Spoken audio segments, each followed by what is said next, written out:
Namaste, good evening, and salam alaikum, all IBPC members and dear guests. It is my pleasure to welcome you all to this evening's webinar, which is on a very important topic of COVID-19, directly from somebody who has been involved in the front line. One of the first COVID warriors who has been, recognized by the President of India by inviting him to his to the Independence Day dinner. Last 6 months, he has been on the media all over for selfless contribution to fighting this COVID-19.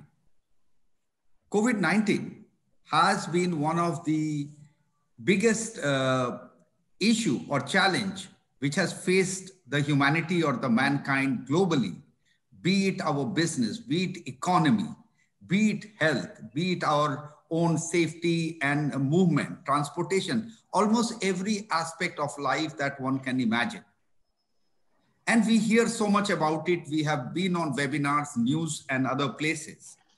Today, we have Dr. Ajit Jain, who is the cardiothoracic and vascular surgeon at Rajiv Gandhi Super Specialty Hospital, Delhi. He is a coveted frontline COVID warrior. Dr. Ajit Jain, welcome to this webinar this evening, and thank you for accepting our invite. Also, we have with us Dr. Brajesh Mittal, who will be the moderator for the evening. He heads the focus group called Education, Healthcare and Social Infrastructure within Indian Business and Professional Council, Dubai. He has organized this and he will take the rest of the evening forward. Prior to that, I would also like to tell you about a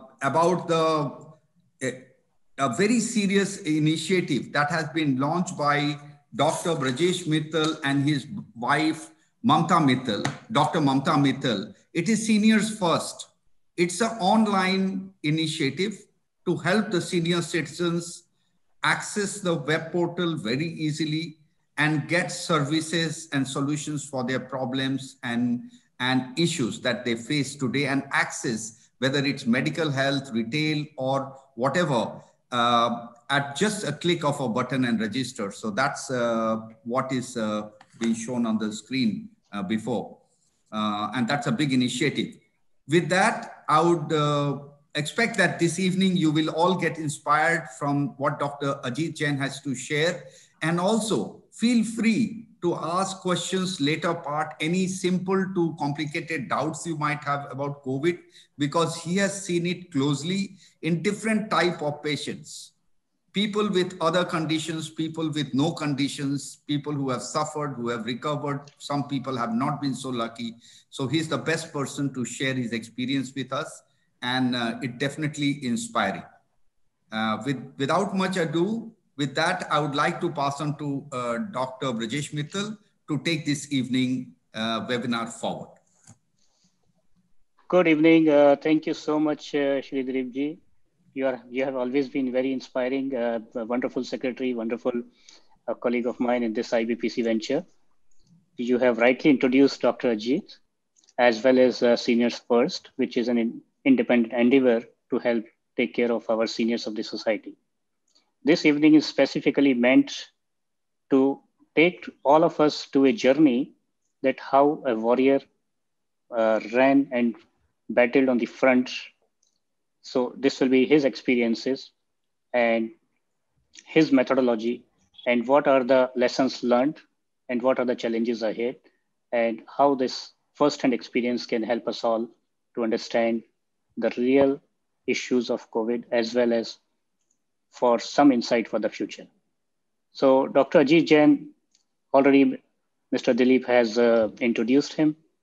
He has done an exemplary work in this field. Before he takes over to present his side of the story, there'll be a very short clip which will be played just to show a very little glimpse of his persona at the moment in last few months. So let's see that, watch this clip.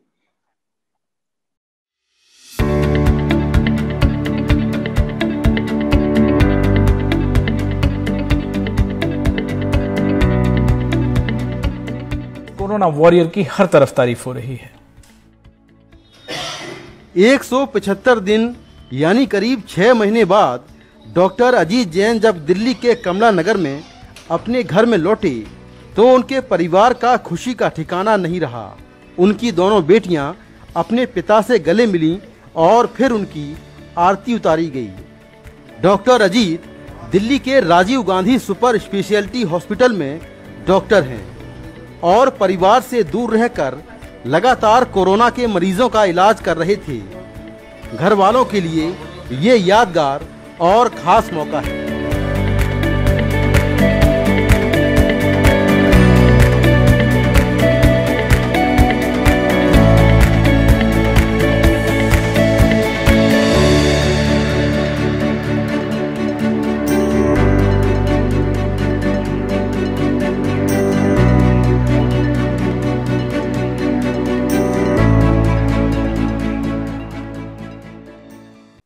Absolutely wonderful.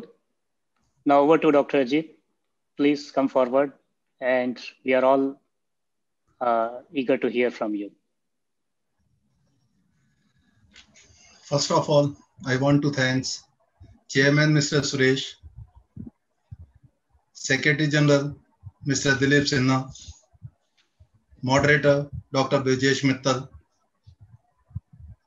and seniors first. And to Mr. CB for a very generous introduction with a video clip. I would like to invite you all to travel along with me in the journey of we regular 300 Corona warriors at Rajiv Gandhi Super Specialty Hospital, Tahirpur, Delhi, and 200 more diverted Corona warriors who keep on joining with us for 2 weeks time. So our journey started as the coronavirus itself traveled from Wuhan. The first case of India came from Wuhan itself. A student from the Wuhan University came to Kerala. That was the first case of India. So the first case reported from the Wuhan to the WHO in month of December, and the first fatality because of this COVID virus happened on the 9th of January.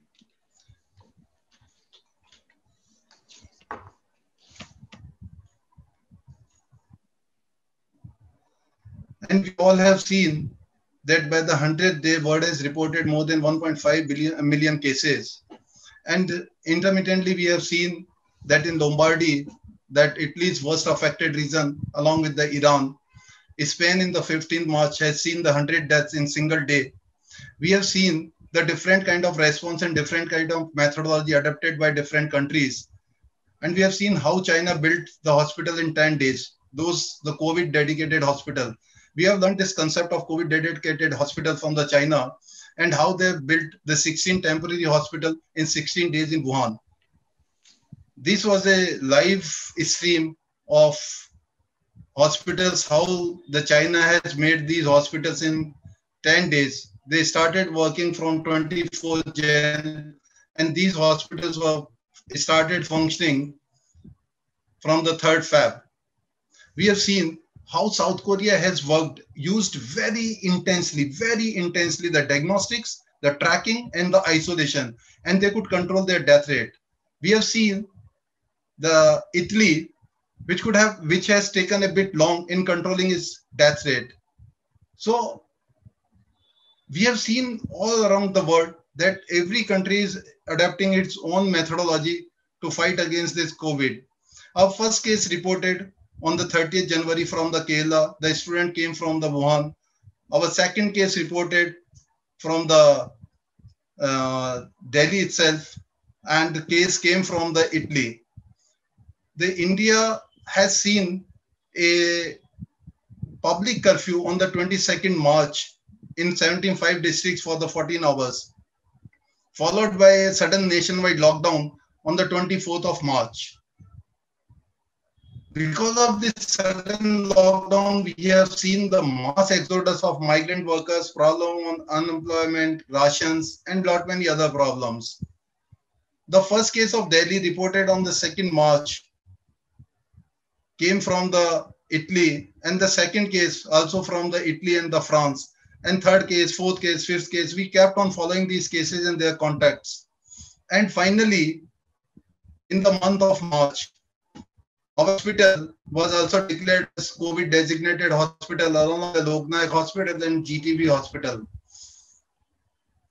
Delhi government and the central government and CISF all came together and they have built a 10,000 bedded COVID facility, the largest in the world.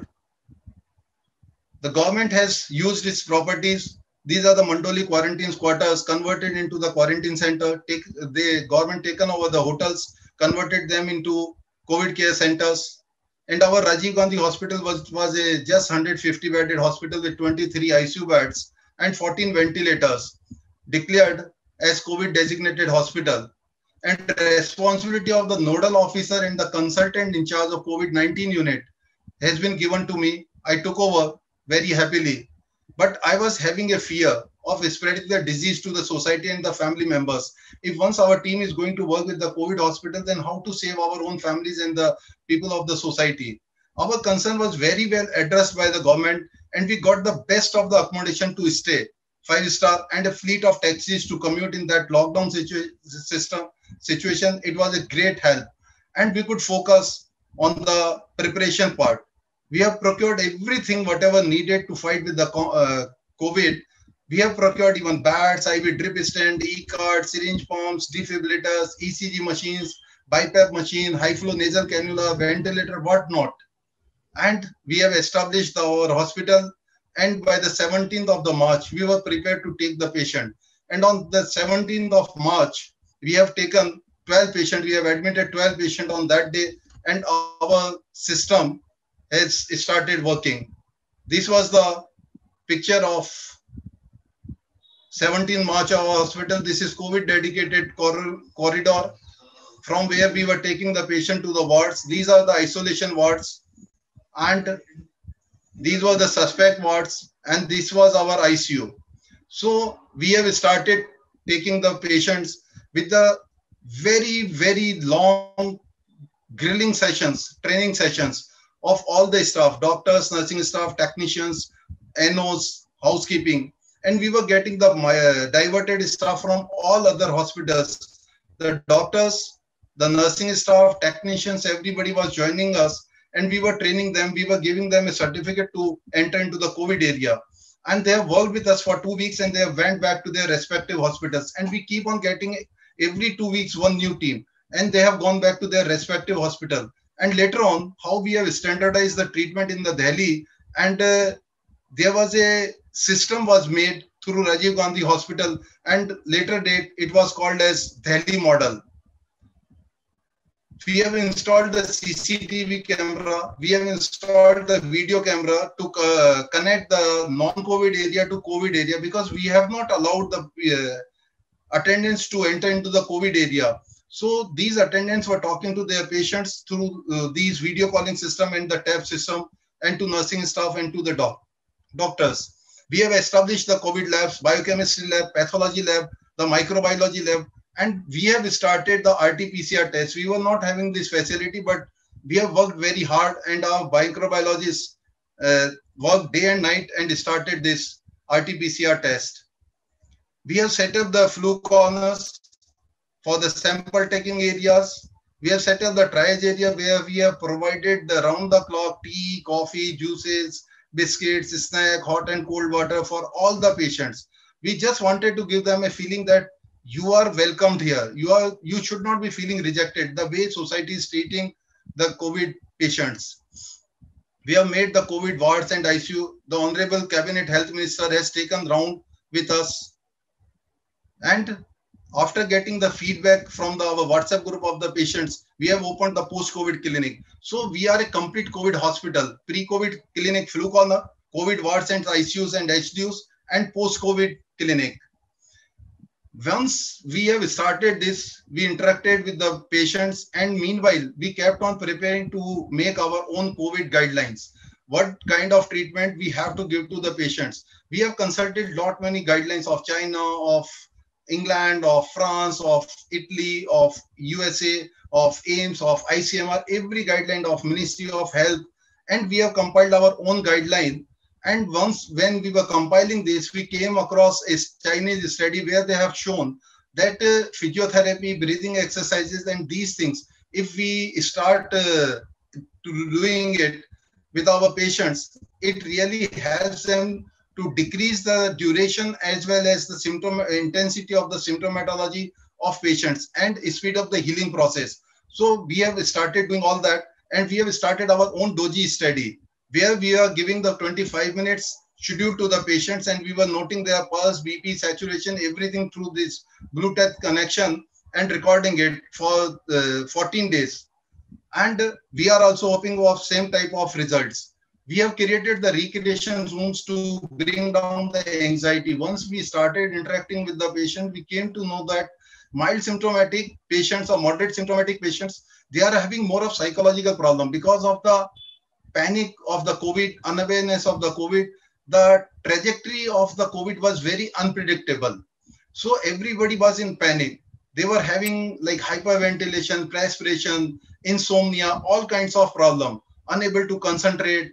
So we have started all these recreation activity where these patients interacted with each other and they played all kind of games, carom, chess, ludo, and this has really brought down their anxiety level. We have started the evening rounds of these patients with the paramedical staff, with the doctors in those long walks in the corridor. They were interacting with the medical.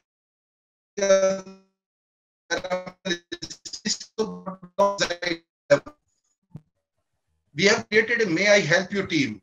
This team goes to every patient, they socialize them, ask problem, and they sort out the problems.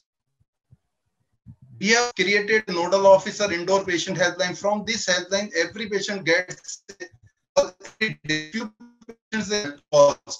It depends on the situation of their. We sorted out their problem online also. We have created the WhatsApp group of this patient.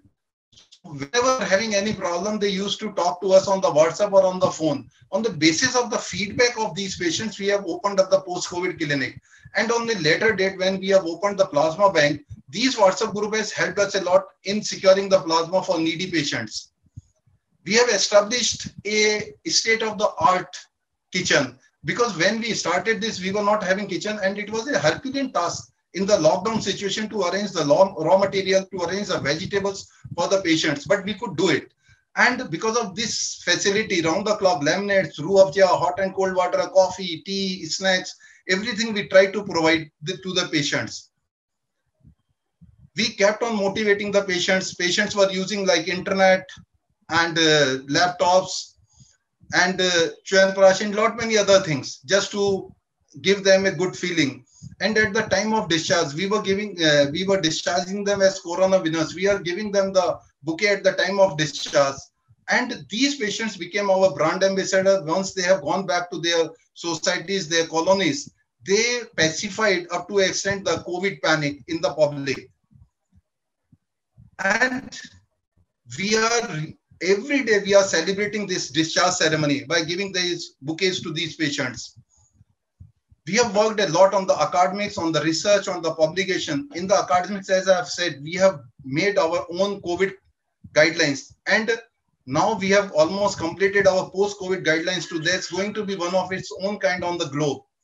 And we have used the clear-cut defined admission and the discharge guideline of the government. We have used the National Center of Disease Control Performer for the indoor patients for keeping their name, age, sex, symptomatology, disease, clinical examination, everything in that, and ICMR form for the RT-PCR. We have used the NEWS2 scoring system for the gradation of the severity of the patients. So we could shift the patients whenever it was required to HDU or to ICU or to the critical area, and we could focus on sick patients. We have worked aggressively and intensively, and this has yielded the results. Our mortality rate came down. Our IT department worked day and night, and we have used all the portals. We kept on uploading all the informations on this portal of center government, state government, PM portal, CM portal, HM portal, WHO portal, and whatnot. And all type of information about the patient name, say symptomatology, what medicines we are giving, how much PP kit we are having, how much N95 we are having, how many liters of sanitizers we are having. Every information was there uploaded on these portals. So government could have given us the uninterrupted supply of everything, whatever needed for the management of the COVID patients. There are a lot many articles are under review. These 2 articles, I am the co-author in this. We are doing a ongoing projects is efficacy of the convalescent plasma in the patient with COVID-19, a randomized controlled trial. Our pulmonologist, Dr. Vikas Dogra, is the principal investigator at RGSSH. I am also principal investigator in observational and cross-sectional study, an intelligent algorithm to detect burnout in the healthcare workers in COVID-19 era using ECG and artificial intelligence. So, how Rajiv Gandhi Super Specialty Hospital, Tailpur, Delhi evolved in Corona crisis with the journey of these 300 regular Corona warriors and 200 diverted Corona warriors. We have started with 150 beds, reached to the 650 bed, 500 are functional, 150 can be functionalized on any given day.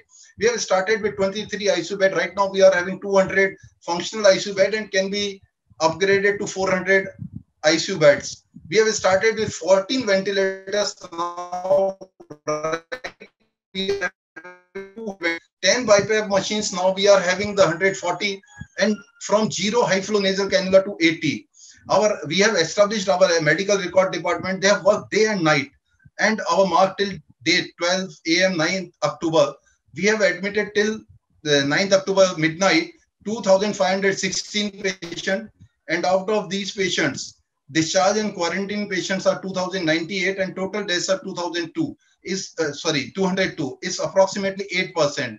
The COVIDometer till 9th October midnight, the world has seen 36.9 million cases and deaths more than 1 million. In India, 6.9 million cases, deaths more than 100,000. In Delhi, 303,000 cases and deaths more than 5,600. Delhi government has made a app. After downloading, you can see the vacant position of all the beds in all the hospitals of Delhi. So if you required a ward bed or ICU bed or H2 bed, you can see and you can go to respective hospital. The Arogya Setu app made by the central government, which gives the COVID status of every citizen of this country. Every citizen of this country. More than 600 ambulances were added to this fleet of ambulance to provide the services to the citizen of the Delhi. Whenever we were doing the RT-PCR, we are sending these reports to the ICMR, and ICMR is sending these positive patients report to the district surveillance offices. These district surveillance offices, they are sending these ambulances to the home of the patient, and these ambulances, they are bringing the patient to the respective COVID care center or quarantine center or to the hospital. So these ambulance services has done really very well to serve the people of Delhi.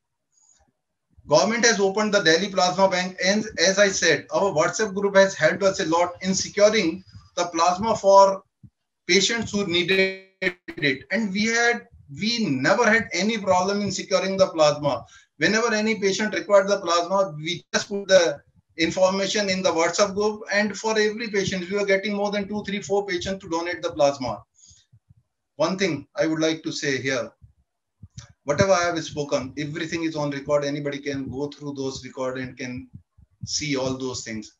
But life beyond COVID, the irony of COVID administration. Out of hundreds of examples, I am quoting few.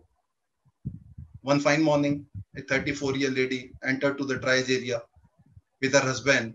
Husband crashed, shifted to mortuary, wife shifted to suspect ward. Once we interacted with the wife, we came to know that 2 small kids, they are waiting at home. They are waiting that their mother will come back with the father after showing him to doctor. Now, husband in mortuary, 2 kids at home, and mother in COVID ward. We have sent the ambulance. We brought those 2 kids, got them admitted in the pediatric ward. But irony of this COVID administration. Another example, Mother, father, two sons got admitted. Father crashed on day 1, cremated by relatives and neighbors. Sons and mother could not see the face. Mother got negative, discharged, went home. One son improved, shifted to quarantine center. Now 3% at 3 places, one at quarantine center, one at home, and one with us. All 3 used to ring me. They used to cry. They wanted to do the rituals, tear me of the father. But irony of this COVID, there are lot many stories to tell. But our healthcare workers, the corona warriors, kept on working. Unfortunately, we lost one corona warrior, and handing over the dead body of your colleague to his wife. Really, you have to go through this hell to understand what situation it is. We have seen all that, but we kept on working, we kept on fighting. And our efforts for the patient care yielded the result. I'm showing you one video. I'm in PP kit taking round in ICU, and you are going to see this gentleman, 106-year-old person who stayed with us for more than 1 month, nearly 3 weeks in ICU, then in ward, and finally got discharged. A 106-year man got discharged. The photo of this man is on my government portal. A centenarian man who survived the Spanish flu in 1918 and after 102 years, COVID-19 in 2020. These are the moments which really gives us a sense of achievement, a sense of elation. And these efforts were recognized at every level in media, at government. The presentation was done by the health minister about the Delhi hospitals, Delhi's 5 hospitals. In this chart, you can see, which was published in the newspaper, the mortality of Lok Nayak Hospital attached with Maulana Azad Medical College. This was the mortality of June 1st to 12 and July 1st to 12. 28% in June, 16% in July. Of Safdarjung Hospital and Vardhman Medical College, 40% in June, 31% in July. Postgraduate Institute, Ram Manohar Lohia Hospital, 81% in June, 58% in July. And in Rajiv Gandhi Hospital, just 6% in June and 7% in July. These efforts were recognized at every level.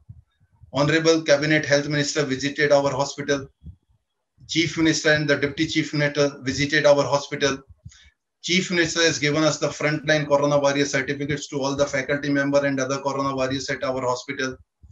And as a face of Rajiv Gandhi Super Specialty Hospital, Tahirpur, Delhi, or as a face of the corona warriors, no one less than President India himself has invited me at home ceremony on the eve of 15th August, Independence Day Eve. We cannot expect recognition more than this.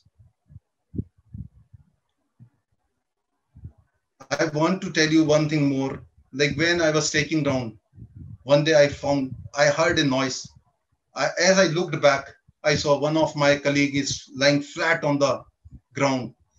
We raised the bags, we put the IV cannula, we squashed the IV fluid, and we could revive her.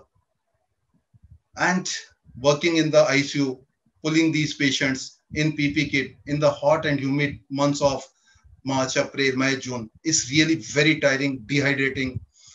So I got one idea. Why I should not be putting off my PP kit, these plastic wrappers all around body, and we are sweating like anything, dehydrating, fainting. Because of one logic, that portal of entry for the virus is the nose, mouth, and the conjunctiva. So I started using the goggles and the sheet, 2 masks, N95 and triple layer. And after taking my rounds in the wards, directly I go to the shower place.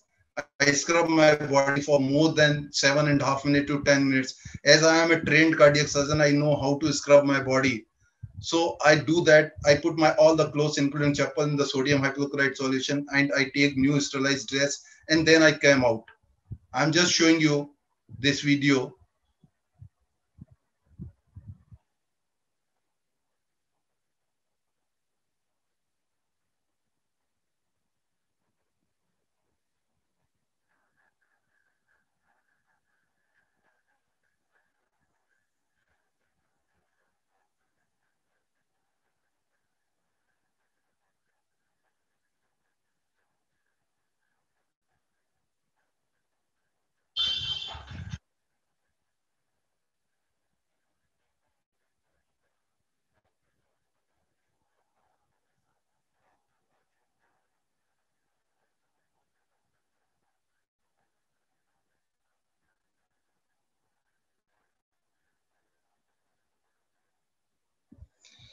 Now I'm going to conclude the journey of 500 Corona warriors. What lesson we have learned? When I heard about first case of the Wuhan in December month, even in January month, I didn't feel any impact on me, on my colleagues, on my hospital staff, or in my colony. Not in the city or states or country or continents or to the whole planet, except the sufferers maybe. There was no universal policy to control this pandemic, and just because of that, it spread it all over the globe. And unfortunately, till today, we don't have. I'm putting double query. These international flights could be closed down all over globe at the same time. And if suppose it is not possible, then all the international travelers could have been compulsorily quarantined before sending them to their respective cities. Or the flights could be directed to air-based stations and the travelers could be quarantined at the cantonment areas. We can keep even lakhs, 10, 12, 15 lakhs people. We have got big cantonment area. I'm again putting double query on the lockdown. The lockdown could have been done all over globe or to the countries or to particular containment zones. The way lockdown done, it became a disastrous failure. A disastrous failure. Led the mass exodus, ended with many number of the casualties and the spread of disease. Without subsidies or without free rationing, it is impossible to lock down because all these metropolitan cities, the more than 50-60% of the population of these cities are constituted by the daily wages workers. They don't have enough reserve in their kitchen that they can survive in a week. And once transportation opened up, it led to reverse migration. No jobs or temporary works given to these migrant workers in their villages or townships. So after a few months, they returned back to these metropolitan cities in search of jobs or survival. These diseases, the disease which came to these metropolitan cities through the international airports to tier 1 cities, tier 2 cities, townships, and villages because of the improper implementation of the lockdown, or less number of diagnostic facilities, or improper way of tracking, or improper way of treating, or having less places for the isolation, or less number of COVID dedicated facilities, or less number of BiPAPs, HFNC, or ventilators, or beds, or PPE, or N95, or sanitizer, and so on. And after phased manner opening, the disease has reached to the streets, to the societies, to the colonies, and finally into the home. Seems like we are heading towards the community spread.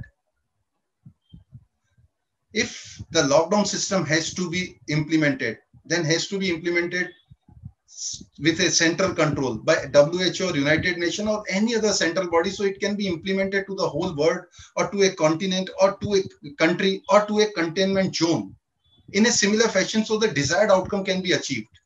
Continuous research is needed on diagnostics, on treatment, on vaccines for the anticipated pandemics, and it should go on the war footing. A strategy for the present pandemic and the future pandemic to be drawn right now. For example, if suppose lockdown is the answer, do it under central control, WHO, United Nations, or any other global central organization with the same standards at the war footing, or suppose any other measures is to be taken, the treatment part or the vaccine part or monoclonal antibody, do it at global level with the same standards on the war footing, because this is problem of this globe, not of any country. And if we can't do it, then just wait till this virus is going to mutate itself in a benign form. Amen. The problems ahead what we are looking in next few days to few weeks three pillars in the fight against this COVID is government. Last night only RBI came up with minus 9.5 GDP and people are expecting in double digit. So government is in dilemma of economic loss versus human life loss. The corona warriors fatigue is setting up. More than 500 corona warriors sacrificed their life. And I'm feeling in near future, we may face acute shortage of corona warriors. We have to do something right now. The public fatigue is setting in because of economic loss, need of survival. These three weapons, the mask, hand sanitization, social distancing. Use of mask is decreasing day by day. Hand sanitization has decreased. And in Delhi, I don't see any social distancing. Public has forgotten about this. We have to ask them to practice all that. The problems of festive season, what we are going to see in India, the election season, crowding in the markets, Atishbaji in mid-November, political rallies, restaurants already opened up, cinema halls are going to be opened up, stubble burning all around Delhi. That's going to create pollution, which is going to increase respiratory diseases. The coming season of winter weather, which is going to give the flu-type diseases, respiratory diseases are going to increase. People are going to use warm clothes, which are going to be difficult to sanitize. So I will advocate, use wind cheaters. They can be sanitized easily. We have to address the fog/smog problem. About this relentless spread of COVID disease, the countries may be seeing the waves. The first wave seems to be over. I'm putting double query in India. India may be going to see its peak. And the number daily cases dipped, but the number of daily cases around world continues to rise. The world has seen around 36 million cases of COVID, and as on today, the number do not appear to be going down. Threat remains. The continuing global march of the coronavirus reminds us the severity of threat. Election season has kicked off in India. The Union Home Ministry allowed with immediate effect open air political rallies in 12 poll-bound states. It's also the festive season in India. Restaurants are opened. The cinemas will be open soon. But India continues to see an average of 75,000 cases a day. I could not agree more. The three countries worst affected by pandemic, the US, India, and Brazil, accounts for 54% of total global cases so far. They also account for 44% of all deaths till 9th October. I'm quoting Joseph Stalin. One death is a tragedy. A million deaths a statistic. The woods are lovely, dark and deep, but I have promised to keep and miles to go before I sleep. Thank you. Thank you, everybody who has traveled along with me in my COVID journey, in the COVID journey of Corona Warriors of Rajiv Gandhi Super Specialty Hospital, Tahirpur, Delhi.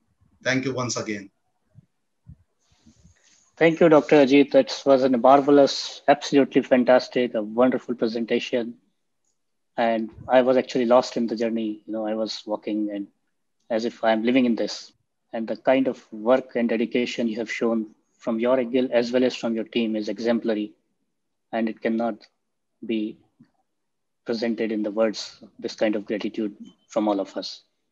We are very, very happy to have a large number of audience listening to you and participating in this journey. I have certain points which I observed, which especially appeal to me. That there are so many centers in the world who are treating COVID patients, but the empathy and the passion which you created in your work is unparalleled. It's not just a medical treatment which you provided to the patient, you also provided them a very empathetic approach, a very cooperative approach, a welcoming approach, providing them with all the facilities. And not only for them, you also took care of their families at times whenever needed. The second important point which I observed is your concern for the healthcare workers.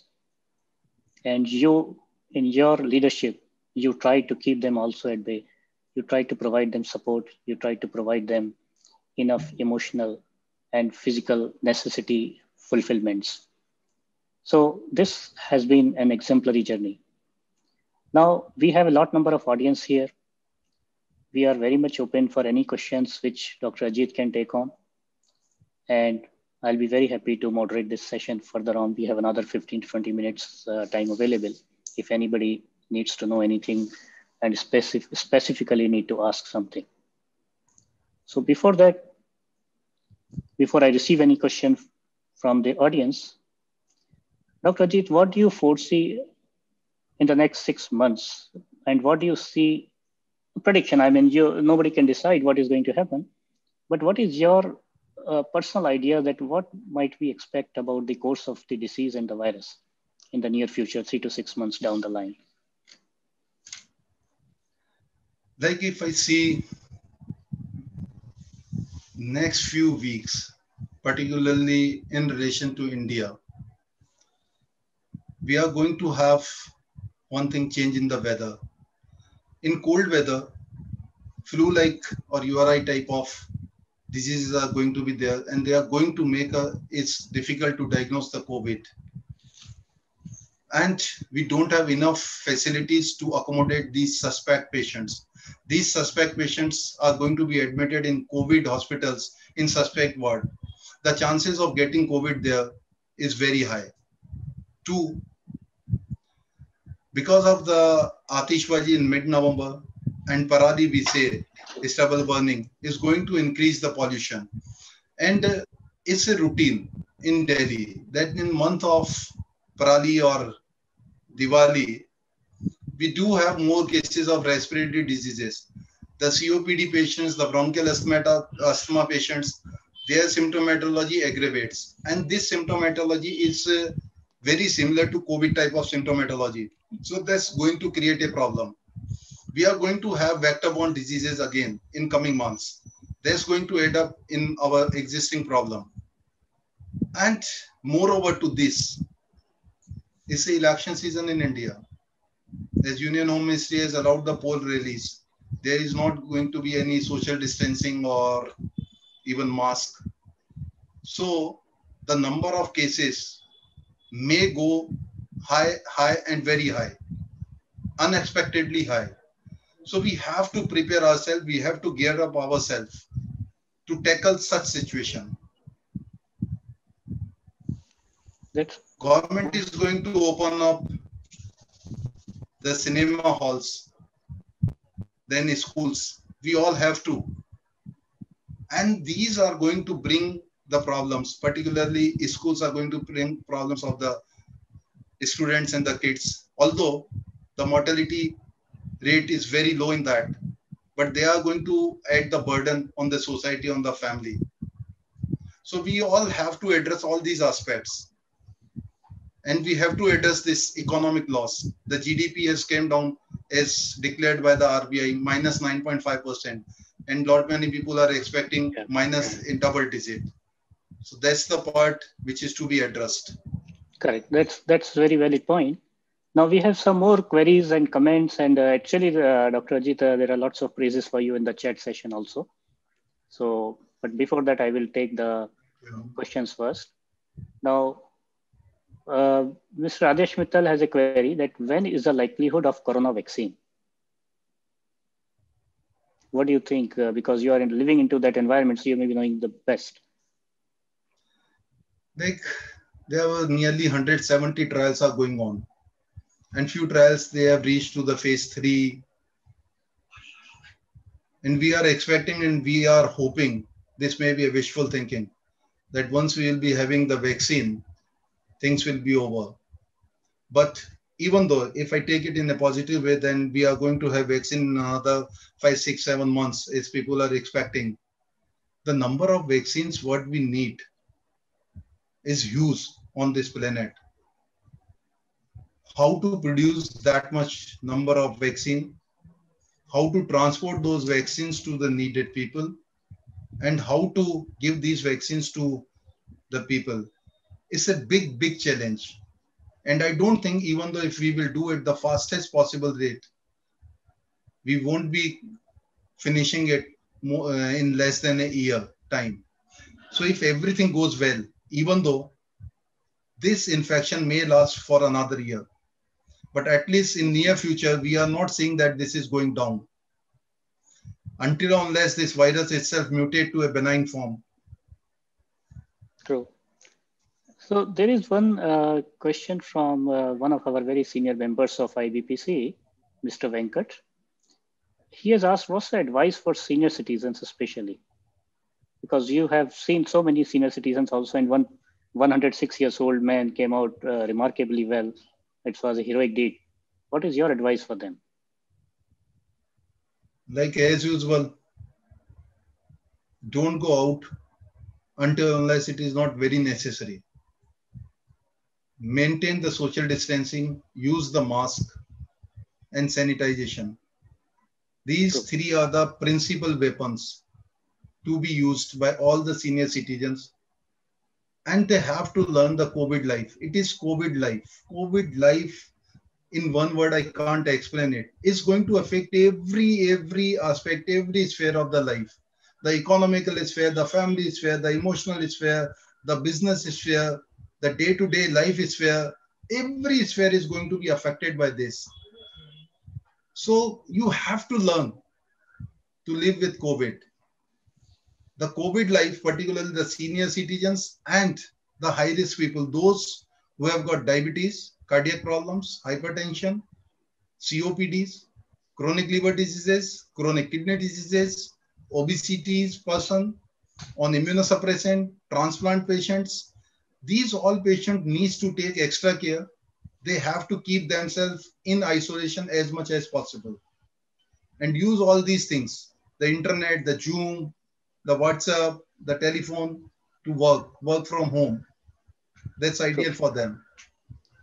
We have seen the other side of the story also, Dr. Ajit, that many senior citizens and many other people who are actually, when they suffer at home for something serious, they don't go to the hospitals, they don't seek the care because they're afraid of COVID. So it's a very paradoxical situation, especially people do suffer heart attacks at home and still they are not going to the hospital.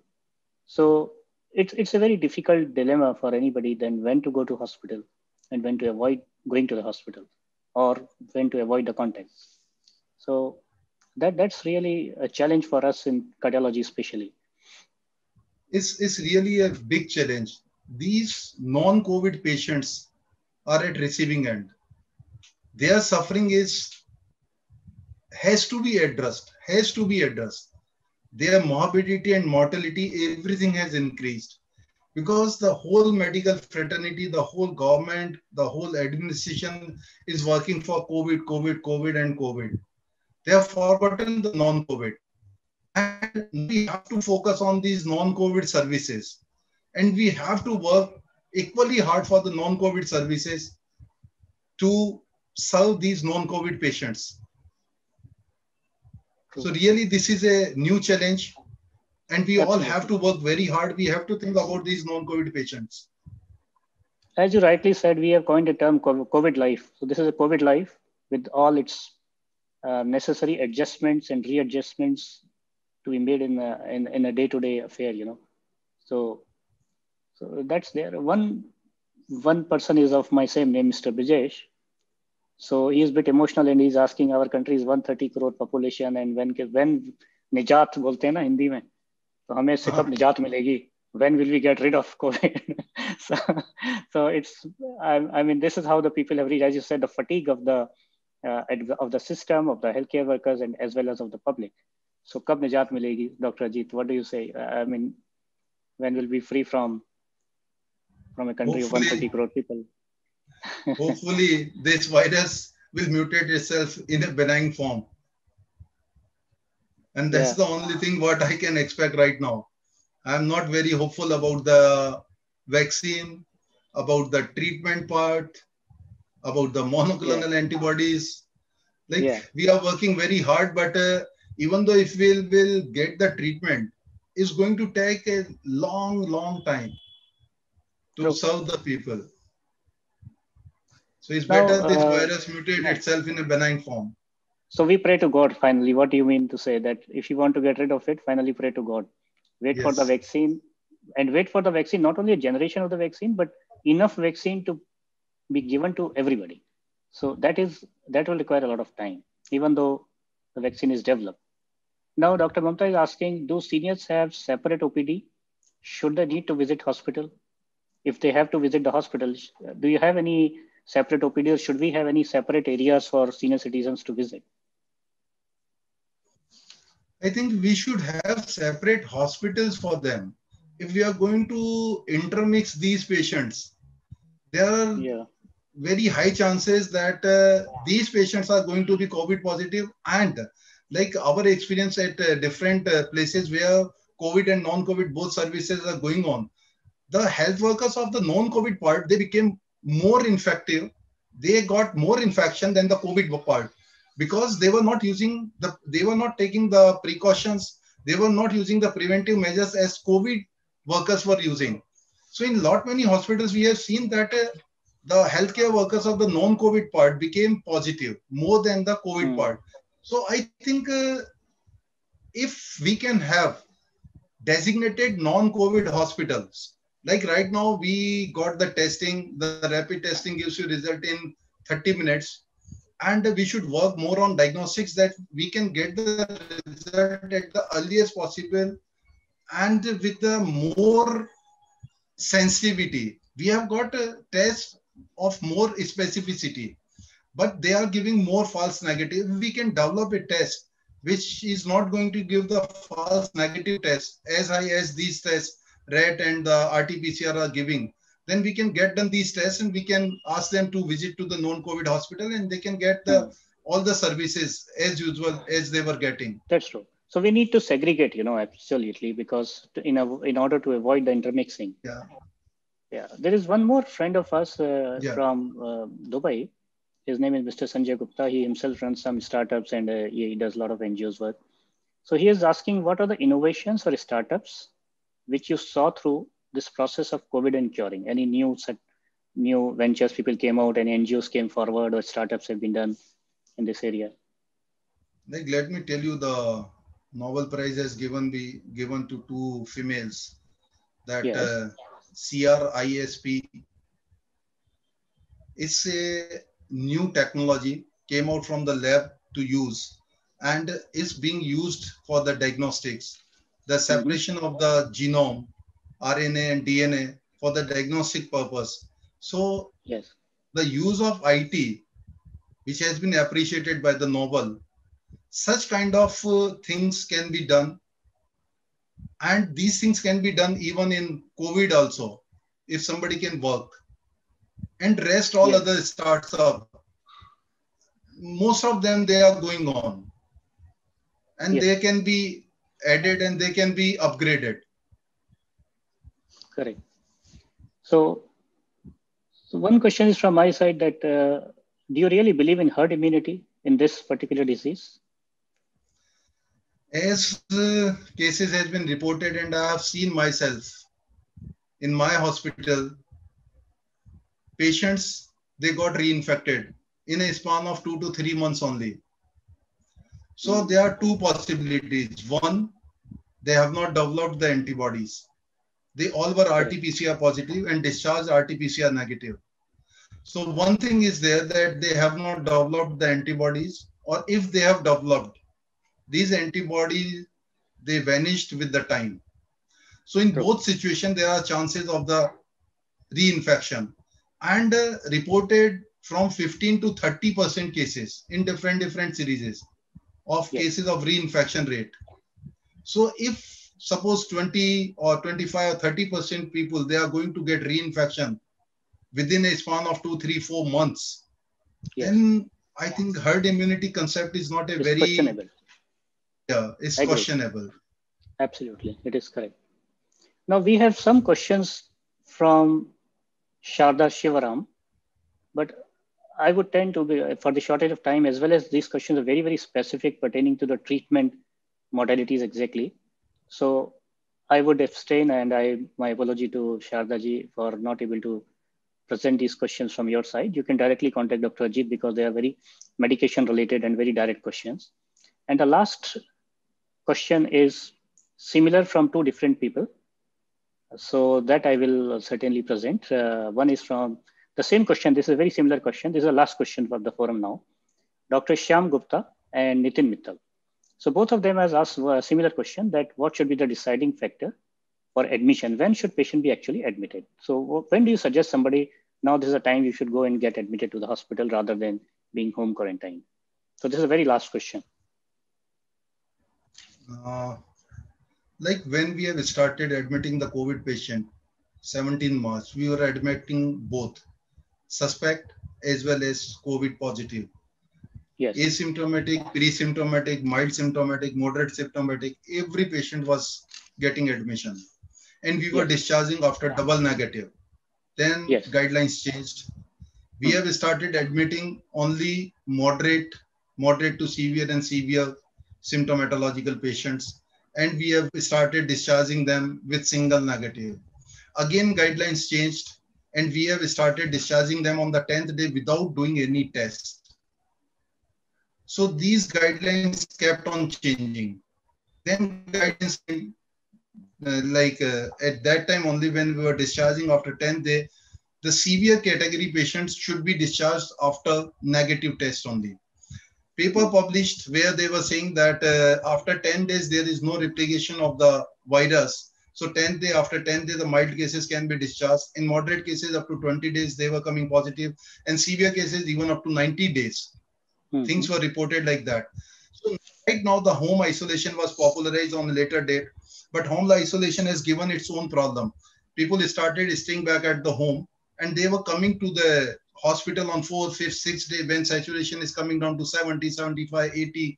And at that time, it became very, very difficult to manage them. So mortality has gone up. So when to get admitted, ideally, whenever you are feeling that it's a moderate kind of disease, you should get admitted, or saturation is coming down less than 95. Your breathing difficulty, you mean? Yeah. Yes. Breathing difficulties. You are having the severe, like without investigating if there is fever not subsiding, myalgia, and feeling of you are feeling exhausted. These three symptoms gives you a hint that inflammatory process is going on. And even without investigation, you get admitted. If you can get investigation, get done your HRCT. If it shows scoring 8 or more than that, get admitted. If your LDH, D-dimer, ferritin, IL-6, if they are coming high with CRP, get admitted. So if you can get them the COVID panel test or HRCT, or symptomatologically, if you can evaluate the patient, shift him accordingly to the hospital. And if patient is in high risk group, as I have already said, the 7-8 categories of the high risk group, these patients, once they are positive, should be under supervision and should get admitted in the hospitals. Correct. Okay, so Dr. Ajit, this has been an absolutely wonderful webinar presentation. I cannot thank less to the main host, IBPC Dubai, Indian Business Professional Council. Mr. Suresh Kumar is the chairman, and when I presented this topic and this proposal to him, he was very kind enough to accept immediately. So I'm sure he must be listening, and my complete best regards to him for giving all of us this opportunity to hear from you, and supported by Secretary General Mr. Dilip Ji, who was here, you met him already. Our viewers have been perfect and excellent. We got many good interactive questions from them, which were so useful for everybody else also. This event is additionally being collaborated and supported by Seniors First, which is an independent endeavor to help support our seniors from within their homes. And the website is also there, seniorsfirst.in, for the benefit of all the viewers and their families. And IBPC Dubai is a top-notch organization of the best creamy layer of the Indian expats living in Dubai. And anybody who is from Dubai, I would recommend them highly as an independent presenter that they should just look for it if they are not already the members. It is an excellent forum to connect through. With all these words, Dr. Ajit Jain, thank you so much. And all my fellow listeners, audience, you have been wonderful. Thank you so much for your patience. And I'm sure this must have given you some insight into the journey. Mr. CB, not last but the least, Mr. CB, who constantly helped in the admin support in all this process. So thank you, Mr. CB. With these words, I close this session for this evening. Good evening and a wonderful day. Thank you, IBPC. Thank you, Mr. Chairman, Suresh Kumarji, and thank you, Secretary General, Mr. Dilip Sinha. Thank you, Dr. Brajesh Mittal, and thank you, CB. My pleasure. Thank you.